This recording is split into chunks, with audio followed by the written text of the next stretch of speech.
수요일과 금요일 주중 예배 가운데 우리가 누가복음의 말씀을 계속해서 살피고 있는데 이제 어느덧 22장까지 왔습니다. 이 22장은 예수님께서 마지막 공생의 마지막 일주일을 지내시는 그 내용이 담긴 거죠. 이제 수요일, 목요일쯤 이제 되었다고 보시면 되겠습니다. 1절에 보니까 6월절이라 하는 무교절이 다가오매 이렇게 돼 있어요. 6월절이 나오고 무교절이 나옵니다. 이 두 절기 모두 이스라엘이 출애굽한 그 사건 그리고 해방된 사건과 관련이 있는 절기죠. 하나님께서 친히 제정하신 절기입니다. 6월절은 우리가 알다시피 하나님께서 애굽에 10가지 재앙을 주셨잖아요. 그 재앙 가운데 10번째 재앙이 장자가 죽는, 모든 장자가 죽는 재앙이었어요. 그 재앙을 주시면서 이렇게 하라. 그러면 그 죽음의 천사가 뛰어넘어갈 것이다. 이렇게 얘기를 했죠. 그 뛰어넘다라고 하는 것이 6월입니다. 한자로. 영어로는 패스오버 이렇게 표현을 하고요. 그리고 6월절이라고 하는 영어 단어 자체가 패스오버 이렇게 되어 있습니다. 자, 중요한 건 6월인데 어떻게 하라고 말씀하셨죠? 어떤 언약을 주셨습니까? 어린 양을 잡으라는 겁니다. 그 어린 양을 잡아서 그 피를 좌우 설주와 문 임방에다가 바르라는 거예요. 어느 집에 좌우 설주와 문 임방에 어린 양의 피가 묻혀 있으면, 발라져 있으면, 그러면 죽음의 천사가 애굽의 각 집을 돌아다니면서 장자를 치는 거죠. 장자를 다 죽이지만 그 피가 있는 집은 패스오버 하겠다, 유월하겠다, 뛰어넘어가겠다, 이렇게 약속을 하신 거예요. 그때 바로의 왕궁에서 바로의 맏아들 왕자가 있지 않겠습니까? 특별히 이제 왕의 자리를 이을 왕자겠지요. 그 왕자가 목숨을 잃습니다. 그것으로 말미암아서 이스라엘 사람들에게 나가라, 이제 떠나라, 이렇게 말하게 되는 것이죠. 그래서 이날 애굽에서 이스라엘이 해방이 되었고, 다른 말로 하면 어린 양의 피로 이스라엘이 구원받았다, 이렇게 말할 수 있는 것이죠. 무교절은요, 이스라엘 백성들이 그 애굽을 탈출하던 그때의 사건을 회상하면서 그 지키는, 기념하는 그 절기거든요. 자, 떠나라, 나가라, 이런 바로의 이제 승인이 떨어진 거예요. 그러니까 모세가 모든 사람들을 데리고 떠나기 시작합니다. 그런데 하나님 말씀하셨어요. 빨리 서두르라는 거죠. 서두르라. 그런데 이 빵을 먹어야 되나요? 뭐 먹어야 되잖아요. 그런데 그 발효가 되기에는 시간이 걸리니까 발효되지 않은 빵을 먹고 떠나라는 거예요.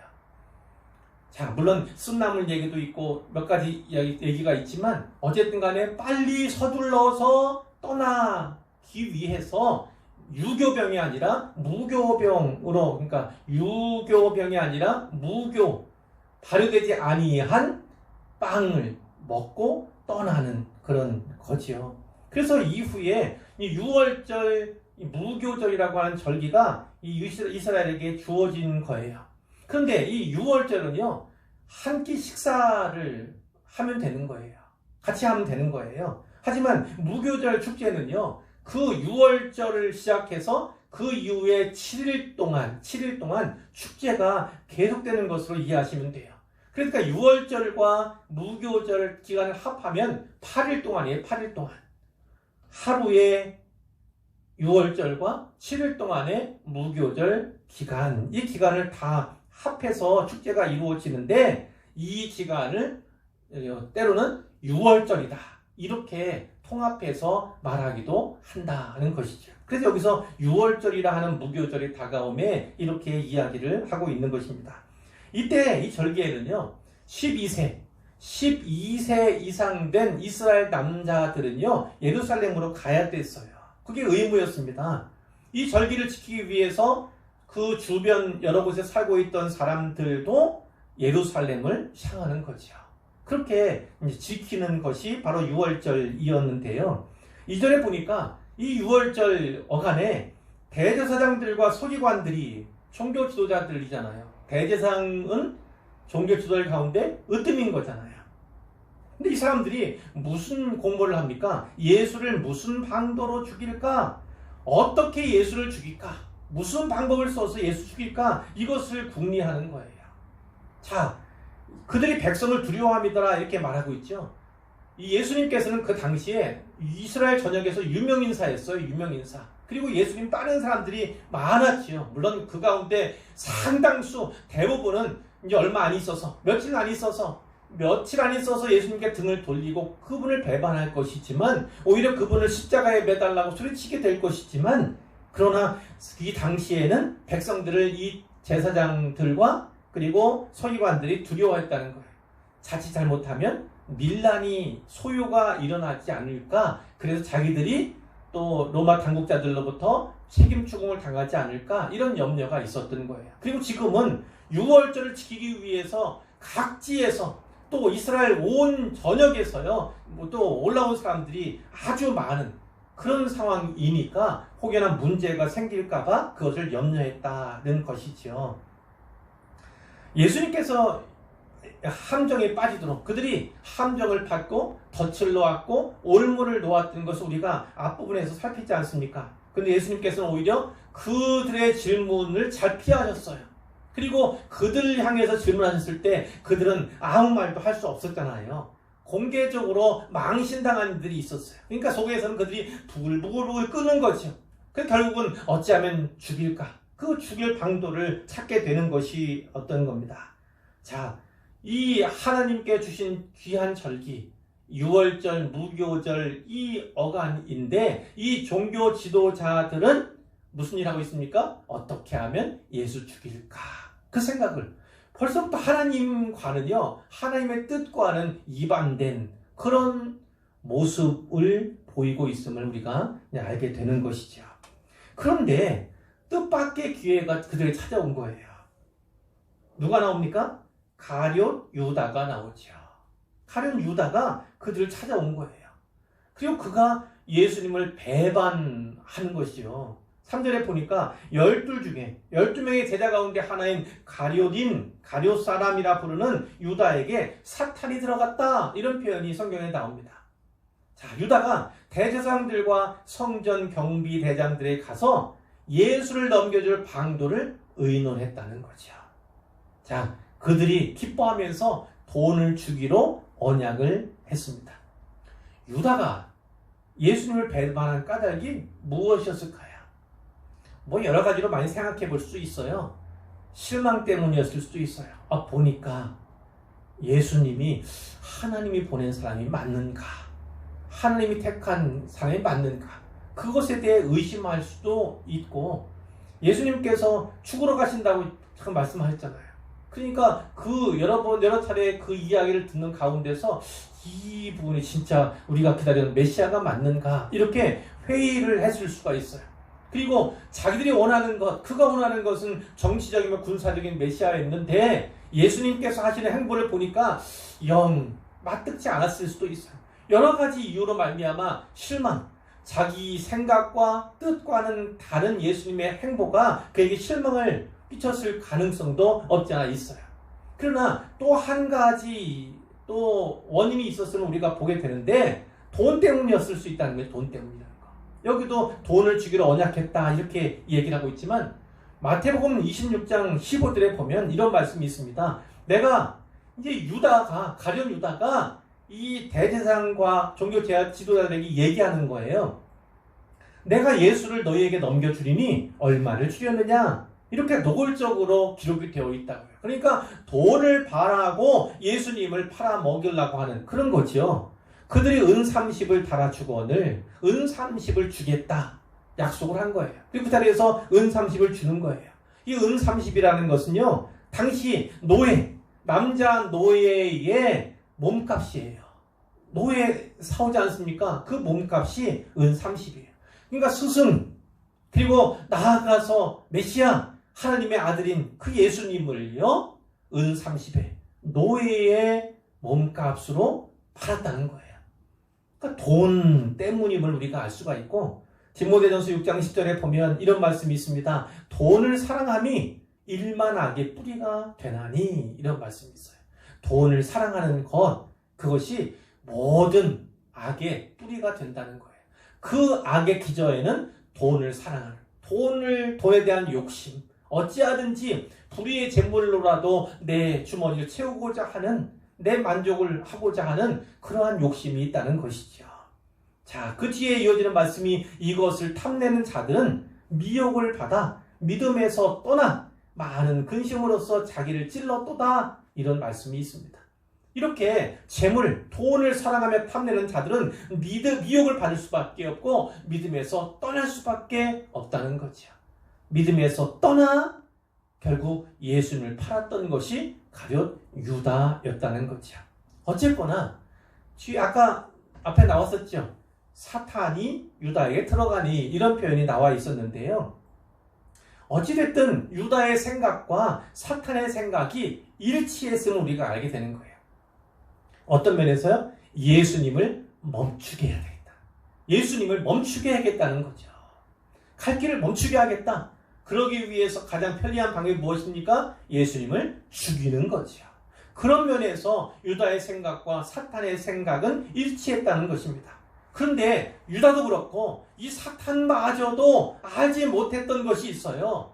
무엇을 알지 못했습니까? 예수님께서 죽으시지만 부활하실 것이다, 다시 사실 것이라는 사실을 몰랐어요.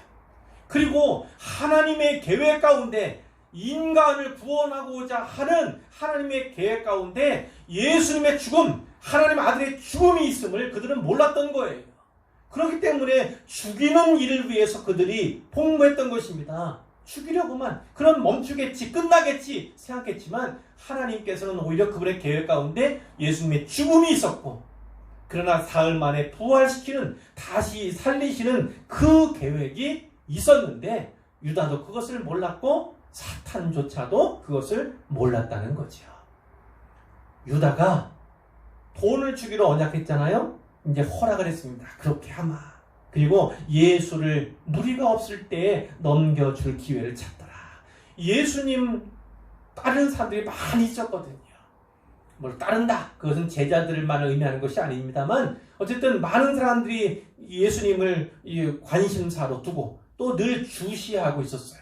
사람이 많을 때는 할 수 없다가 때가 어떻게 하면 무리가 없는 때를 포착할까, 그래서 그 기회를 찾기 위해서 이제 유다가 이제 시간을 보는 거죠. 그런 일들이 이어지는데요. 사실 다른 복음서들의 내용에 보면 이 종교 지도자들은요, 예수님을 잡는 시기, 그 시기를 6월절 이후로 계획하고 있었어요. 6월절 이후. 왜냐하면 사람들이 너무나 많이 들어와 있으니까, 그리고 너무나 많은 사람들이 예수님을 주시하고 있으니까 어쩔 수 없이 6월절 이후에 그렇게 해야겠다 했는데, 생각지도 않게 예상하지 못했던 유다가 찾아와서 제안을 했잖아요. 그러니까 잘 됐다, 이렇게 하면 되겠다, 그렇게 하면 되겠다. 그래서 그 계획을 다시 앞당기게 되었던 거예요. 하나님께서는 유다와 같은 악한 사람도 사용하시는 거예요. 종교 지도자들 그 당시에 악한 사람들 사용하시는 것처럼 유다도 사용하시는 거예요. 왜? 어떻게 사용하신 겁니까? 그 6월절, 예수님을 6월절 어린 양, 이렇게 말씀하잖아요. 요한복음 1장 29절에 보면 세례 요한이 이렇게 얘기한 바가 있습니다. 예수님을 향해서 보라, 세상 죄를 지고 가는 하나님의 어린 양이로다, 이렇게 표현하고 있어요. 세상 죄를 지고 가는 하나님의 어린 양. 근데 이 어린 양은 무슨 양을 말하는 것이냐면 바로 6월절 어린 양을 말하는 거라고요. 6월절 어린 양을 가리키고 있는 거예요. 그러니까 그 6월절 어간에 6월절의 어린 양으로서 죽으시도록 하나님께서 계획하신 그 일을 위해서 유다가 사용된 거예요. 놀라운 일이죠. 하나님은 그래서 선한 사람을 사용하실 뿐만 아니라 때에 따라 적절히 악인도 사용하세요. 그래서 하나님의 영광을 드러내시고 그분의 일을 진행해 나가신다는 것을 꼭 기억하셔야 합니다. 7절에 보니까 6월절 양을 잡을 무교절 날이 이른지라, 이렇게 했어요. 이 유월절 양, 이것은 그러니까 의미심장한 겁니다. 유월절 양을 잡을 무교절 날이 이른지라, 이 표현은 곧 무슨 의미냐면 유월절 어린 양인 예수님을 잡을 날, 그 날이 가까웠다는 거예요. 유월절 양 잡는다는 건 뭔지 아시죠? 단지 포박한다, 붙든다 이 얘기 아니잖아요. 죽인다는 거예요. 역시나 예수님도 예수님 잡지만 결국은 죽이기 위해서 죽음으로 나아가게 하도록 그들이 계획하는 거잖아요. 그러니까 예수님을 잡을 날이 가까웠다, 이렇게 우리가 읽을 수가 있는 거예요. 이 날은 복음서마다 약간씩 차이가 있긴 하지만 요한복음의 기사를 살펴보면 유월절 바로 전날인 수요일의 가능성이 많아요. 또 목요일의 가능성도 배제할 수는 없어요. 그날 유월절 만찬이 이제 항시 벌어지는 그런 날이에요. 유월절 날, 이 예수님 당시에 이날, 이 유월절은 목요일로 알고 있어요. 목요일. 그러니까 수요일 아니면 목요일이었다는 것을 우리가 알 수가 있는 건데, 이 유월절 만찬에는요, 자, 아까 했죠. 어린 양의 피를 발랐을 뿐만 아니라 그 고기도 나누어 먹는 거예요. 그 유월절 풍습도 역시나 그 어린 양의 희생 제물, 그것이 포함되어 있었던 거예요. 그것을 나누어 먹는 거죠. 자, 8절에 보니까 예수님께서 베드로와 요한을 보내십니다. 뭐라고 말씀하시냐면, 가서 우리를 위하여, 우리는 이제 예수님과 제자 그룹이겠죠. 유월절을 준비하여 우리로 먹게 하라. 그 유월절 음식을 준비해서 우리 막 같이 나눠 먹자, 이렇게 얘기한 거예요. 그때는 뭐 무교병이 있겠죠. 그리고 포도주도 있겠고 뭐 쓴나물 등등이 있을 건데 그건 미리 준비하라는 거예요. 자, 그들이 여쭙니다. 어디서 준비하기를 원하십니까? 이렇게 여쭈었을 때 예수님께서, 보라, 너희가 성내로 들어가면, 예루살렘 성 안으로 들어가면 물 한 동이를 가지고 가는 사람, 물 한 동이니까 여자겠죠. 어떤 여자를 만날 건데 그가 들어가는 집으로 따라 들어가서 그 집주인에게 말하는 거예요. 선생님이 내게 하는 말씀이, 내가 내 제자들과 함께 유월절을 먹을 객실이 어디 있느냐? 이렇게 물으시더라. 얘기를 하면 그 주인이 자리를 마련한 큰 다락방을 보여줄 거다. 거기서 준비하라. 우리는 그 여자가 누구인지, 또 그 주인이 누구인지 알지 못하고, 하지만 그들이 나가서 예수님이 하신 말씀대로 행했더니 그들을 만나게 되고 결국 그 다락방을 또 인도받게 되었다 하는 것을 알잖아요. 거기에서 유월절을 준비했다 분명히 말씀하세요. 무엇을 또 깨달아야 합니까? 하나님께서 이 유월절, 그리고 이 유월절의 만찬을 친히 준비하신다는 거예요. 그 만찬을 배설할 다락방 준비하실 뿐만 아니라 이제 이 다락방에서 있게 될 이제 성만찬이잖아요. 성찬을 예수님이 제정해 주시는데 그 제정해 주시기로 하나님께서 계획하시고, 그리고 그 성만찬의 자리에서 새 언약을 주시기로 하나님께서 미리 다 준비하셨다는 것을 우리가 알게 되는 거죠. 그러니까 유다도 사용하시고 종교 지도자들도 사용하셨잖아요. 그리고 친히 하나님께서 그 유월절 만찬이 배설될 그 다락방도 준비하신 것으로 보아서, 하나님께서 이것을 특별히 이 주간에 이 유월절 지키는 것을 특별한 날로 계획하고 계시구나라는 것을 우리가 알게 되는 것이죠. 때가 이르렀어요. 예수님께서 사도들과 함께 앉으셨고, 자, 그 가운데서 이렇게 말씀하셨습니다. 내가 고난을 받기 전에, 이 고난은 뭔지 아시죠? 십자가입니다. 십자가 지기 전에 너희와 함께 이 유월절 먹기를 원하고 원하였노라. 원한다는 게 두고 있잖아요. 내가 간절히 원하고 원하였다, 이런 의미예요. 곧 하나님께서는 이 예수님 십자가 받기 전에, 십자가를 지기 전에 이 사도들에게, 제자들에게 이 유월절 식사를 함께 하는 이 자리를 고대하고 고대했다는 거예요. 미리 예비하시고 계획하셨다는 것을 다시금 알 수 있는 거죠. 이 유월절이 하나님의 나라에서 이르기까지 다시 먹지 아니하리라, 이런 말씀을 했어요. 이 유월절이 하나님 나라에서 이루기까지 다시 먹지 아니하리라. 제자들은 이 유월절 이 만찬을 성만찬으로서 계속 기념하고 지켜야 합니다. 오늘 우리처럼요. 그런데 예수님 뭐라고 하냐면 이 유월절이 하나님 나라 이루기까지 다시 먹지 아니하리라. 예수님께서는 다시는 이 유월절 만찬 함께하지 않겠다는 거예요. 이 음식 먹지 않겠다는 것입니다.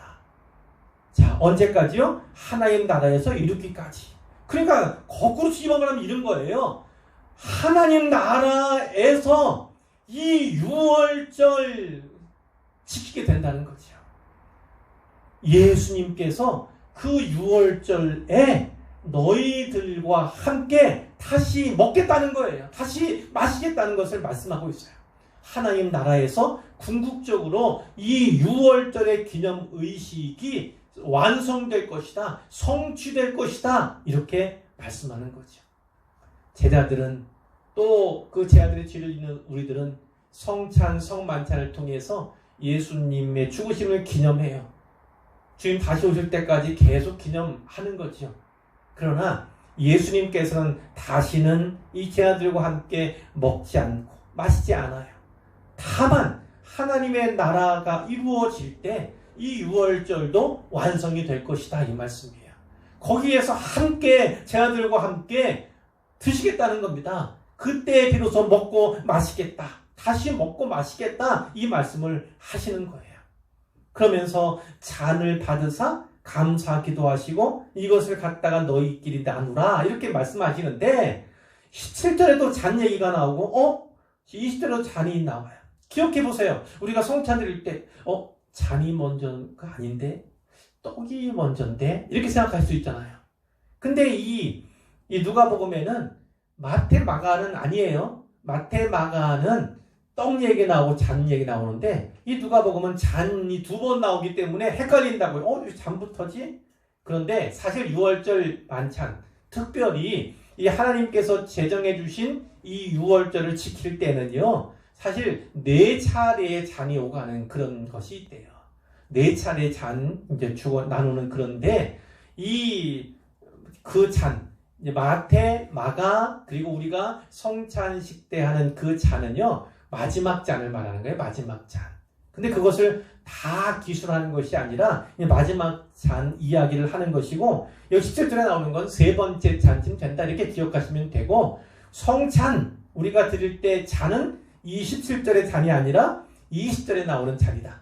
그러니까 분병 후에 나오는 분잔이 20절이다. 이렇게 이제 이해를 하시면 되는 거예요. 자, 18절입니다. 내가 너희에게 이르노니 내가 이제부터 하나님의 나라가 임할 때까지 포도나무에서 난 것을 다시 마시지 아니하리라. 이런 말씀도 하시네요. 자, 포도나무에서 난 것이 뭐예요? 포도 열매겠지요. 근데 마시지 그러니까 어떤 거예요? 포도 열매를 빚은 포도즙, 포도주를 말하는 거겠지요. 그 포도나무에서 난 것, 그 포도주를 다시 마시지 않겠다. 이제부터는. 예수님이 이렇게 말씀하신 거예요. 그러면 언제 마신다는 거예요? 하나님의 나라가 임할 때 마시겠다는 거예요.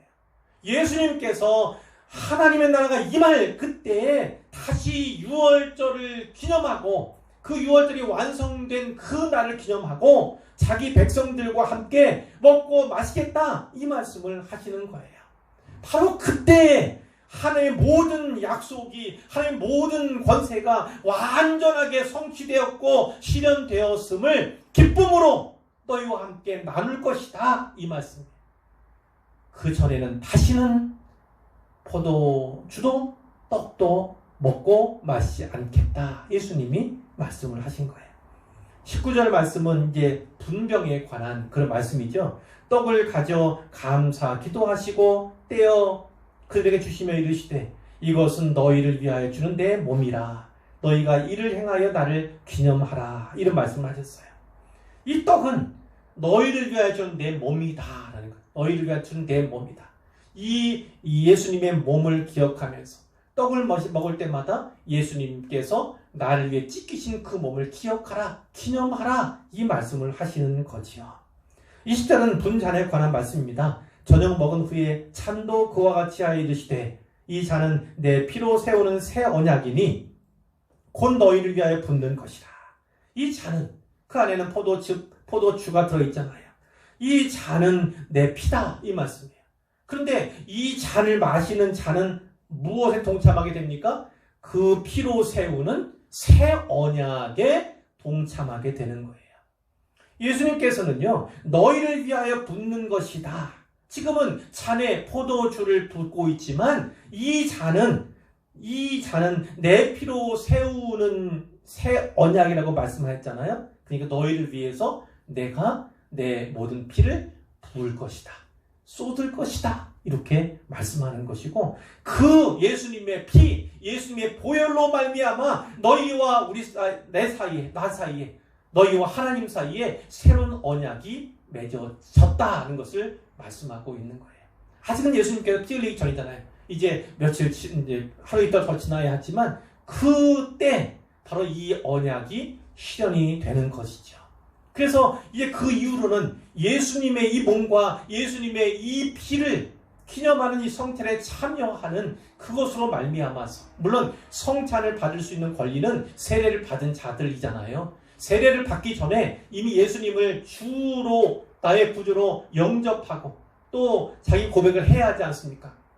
그것이 먼저고, 그 다음에 세례 받고, 그 다음에 성찬에 참여하는 그런 것이니까, 이렇게 예수님에게 자기를 드리기로, 온전히 주님만을 따르기로 결단하고 결심한 그런 믿음을 가진, 자기 고백을 가진 자들은 곧 예수님께서 하루 이틀 뒤에 십자가 위에 흘리신 그 보혈을 믿기만 하면, 믿는 자들은 다 그 피의 공로로, 보혈의 공로로 말미암아 이제 구원을 받게 될 것이다. 이 새 언약을 세우셨다. 이 말씀을 하시는 거예요. 21절에 보니까, 그러나 보라, 나를 파는 자의 손이 누구의 손일까요? 유다의 손이겠죠. 가룟 유다, 나와 함께 상위에 있도다. 인자는 이미 작정된 대로 가거니와. 예수님은 이미 작정된 대로, 하나님께서 이미 계획하신 대로 그 길을 가는 거예요. 하지만 그를 파는, 예수를 파는 그 사람에게는 화가 있으리로다. 유다에게는 화가 있을 것이다. 하나님께서 계획하신 일에 그 악한 가룟 유다가 사용은 되잖아요. 사용은 되지만 잘 아셔야 돼요. 사용된다고 해서 하나님께 영광 돌리는 것도 아니고 하나님 기뻐하는 것도 아니에요, 사실은. 그가 하나님의 계획 가운데 있어서 예수님을 파는 그런 악한 일을 하게 되지만, 그로 말미암아 유월절 어린 양으로 오신 예수님께서 그 유월절 어간에 어린 양으로서 죽임을 당하게 되시지만, 그 예수님을 팔았던 사람이 예수님의 계획에 어떤 사용이 되었음에도 불구하고 복이 되는 것이 아니라 화가 될 수 있다는 거예요. 그것을 분명히 기억해야 되는 거죠. 가룟 유다는 그러니까 화를 받을 수밖에 없는 겁니다. 제자들이 서로 묻되 우리 중에서 이 일을 행할 자가 누구일까? 서로 견눈질하면서 누구지 이렇게 얘기를 하는 거죠. 또 성경 마태복음 26장 25절에 보면 예수를 파는 유다가 이렇게도 얘기합니다. 예수님에게, 랍비여, 선생님, 나는 아니지요. 이렇게 얘기했다고 돼 있어요. 나는 아니지요. 그래서 예수님이 뭐라고 대답하십니까? 네가 말하였도다. 너다. 너인 줄 내가 안다. 이렇게 말씀하시는 건데, 그것을요, 예수를 팔 가룟 유다는 뜨끔했죠. 알았어요. 예수님이 자기를 가리키는지. 근데 다른 제자들은 아무도 몰랐어요. 가룟 유다를 가리켜서 말씀하신 것이나 그들은 그것을 알지 못해요. 이게 무슨 뜻이지? 가룟 유다는 돈꾀를 맡은 자잖아요. 그러니까 재정을 맡는다는 것은 신임을 받는다는 얘기잖아요. 그러니까 신임을 받는 유다에게 예수님이 자기를 팔 자라 이렇게 말씀하신 것으로 보지 않았다는 거예요. 보지 않고 누구지? 또 어떤 사람은 저는 아니지요. 또 그러시지만 또 물어봐 이렇게 했던 사람도 있잖아요. 그러나 이 시점에서는 가룟 유다 외에 어떤 제자도 예수를 팔 자가 유다라는 사실을 몰랐던 거예요. 사실은 가려져 있는 거죠. 왜냐? 만일 가룟 유다가 예수를 팔 것이라는 걸 제자들이 알았다면 제자들이 가룟 유다가 나가는 거 그냥 놔뒀겠어요? 팔러 가는 거 대제사장들이나 그 군인들 데리러 나가는 것 그냥 돕겠냐고요. 결국은 그 일을 막을 수밖에 없어요. 그래서 하나님께서 가린 거죠. 깨닫지 못하게 하시는 거예요. 그러니까 하나님께서는 깨닫게 하시는 하나님이시지만 때로는 깨닫지 못하게도 하신다고요. 깨닫지 못해야 하나님의 일에 방해가 되지 않을 때는 막으시는 거예요. 깨닫지 못하게. 그러나 많은 부분 말씀을 잘 깨달으면 우리 스스로가 하나님 뜻을 구하게 되고 내가 이렇게 행하는 것이 이렇게 혹은 막는 것이 하나님의 영광을 위하는 것인가 하나님의 계획에 합당한 것인가 그것을 궁구하고 묵상하게 되잖아요. 이렇게 훈련이 잘 된 사람들에게는 하나님께서 깨닫게 해주시죠. 하나님이 그럼에도 불구하고 어떤 일을 원하신다. 어떤 계획을 갖고 계신다. 그것을 깨닫는 자에게 그런 또 은혜를 주신다. 이런 말씀입니다. 자, 유다가 어쨌든 나가게 되잖아요. 성경에 요한복음 13장 30절에 보면 유다가 그 조각을 받고 예수님이 떡 하나 주세요. 떡 하나. 근데 이 떡을 받는 자가 바로 그다. 이렇게 말씀하시거든요. 유다가 그 조각을 받고 곧 나가니 밤이러라. 밤. 실제적으로 공간적으로 시간적으로 밤은 맞아요. 깜깜한 때는 맞아요. 그런데 그 영혼에도 어둠이 있다는 거예요. 어둠. 사탄에게 붙들렸다. 사탄에게 장악이 되었다. 이것을 우리가 알게 되죠. 이제 결론인데요. 이제 짧게 몇 가지만 말씀드리고 말씀 맺을 건데 예수님께서는 6월절의 어린 양으로 죽으셨음을 꼭 기억하셔야 합니다. 요한복음 1장 29절에서 세례 요한이 말했던 것처럼 보라 세상 죄를 지고 가는 하나님의 어린 양 이렇게 예수님을 표현했는데 바로 그것은 6월절의 어린 양임을 우리가 알게 되는 것이고요. 어린 양의 피가 애굽 땅에 살고 있던 이스라엘 백성들을 구원했던 것처럼 어린 양 대신 예수님도 그 피로 우리를 구원하셨다. 구속하셨다는 사실을 우리가 반드시 알아야만 할 것입니다. 우리는 성찬을 통해서 예수님의 죽으심을 기념하지요. 주님 다시 오실 때까지 그 기념 행사, 이 기념 의식은 결코 멈추지 않을 거예요. 올해 같은 우리 같은 경우도 성찬을 4차례 계획을 했는데 한 번도 드리지 못했죠. 올해 한 번도 못 드렸나요? 연초에 드렸었나요? 잘 기억이 안 나는데 어찌되었든 계획된 분기마다 최소한 분기마다 계획된 몇 차례 성찬이 있는데 그런데 드리지 못했어요. 코로나19로. 그게 이제 아쉬움이 조금 있고 우리 노예를 하는데 시작할 때도 역시나 이제 코로나 위험 때문에 성찬을 약하고 하는데 어떤 목사님들은 또 그것이 많이 불만 있는 목사님들도 있어요. 왜 성찬을 왜 안 드리고 시작하나 이렇게. 근데 지금은 코로나19 비상 상황이기 때문에 혹여나 또 정부에서 성찬에 대한 그런 이야기도 한 바가 있어서 조심하는 것이 지금은 필요하다. 다만 성찬을 드리지는 못하지만 예수님의 죽으심 그것을 우리가 늘 상기해야 한다는 것을 말씀을 드리고요. 주의 만찬에 참여하게 될 때 우리는 진짜 예수님께 우리를 위해서 기념하라 이렇게 말씀하셨는데 기념하라고 하신 그 참 의미가 무엇인가를 생각해야지. 어떻게 하면 예수님을 기념하며 사는 삶일까 이것을 생각해야 하는데 그 가운데 하나를 말씀드리자면 이런 거죠. 죽음 다음에야 비로소 부활이 온다는 거예요. 죽지 않으면 부활의 꿈을 누릴 수 없다는 거죠.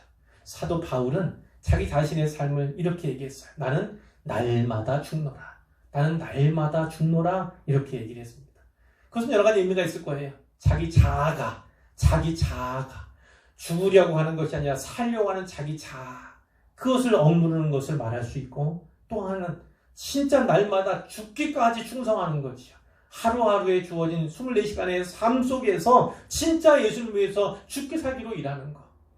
죽음을 두려워하지 않고 일하는 그것까지도 우리가 염두에 둘 수 있는데 어찌되었든 그는 나는 날마다 죽노라 이렇게 얘기했어요. 그 죽노라 날마다 죽노라 이러한 마음 또 신앙의 고백이 있었기 때문에 누구보다 부활의 기쁨을 그가 더 누리게 되는 것이죠. 오늘 우리도 마찬가지입니다. 우리 스스로 예수님의 죽으심을 기념하는 것이 무엇인가를 좀 더 깊이 상고하고 묵상할 필요가 있습니다. 어떻게 하면 그의 죽음을 기념하는 것인가? 어떻게 사는 것이 그의 죽으심을 기념하며 사는 것인가를 꼭 묵상하고 더욱더 깊이 생각해보는 우리 모두가 되기를 소원합니다. 나는 날마다 죽노라. 이 고백이 우리 모두의 고백이 되기를 우리 주님의 이름으로 축원합니다.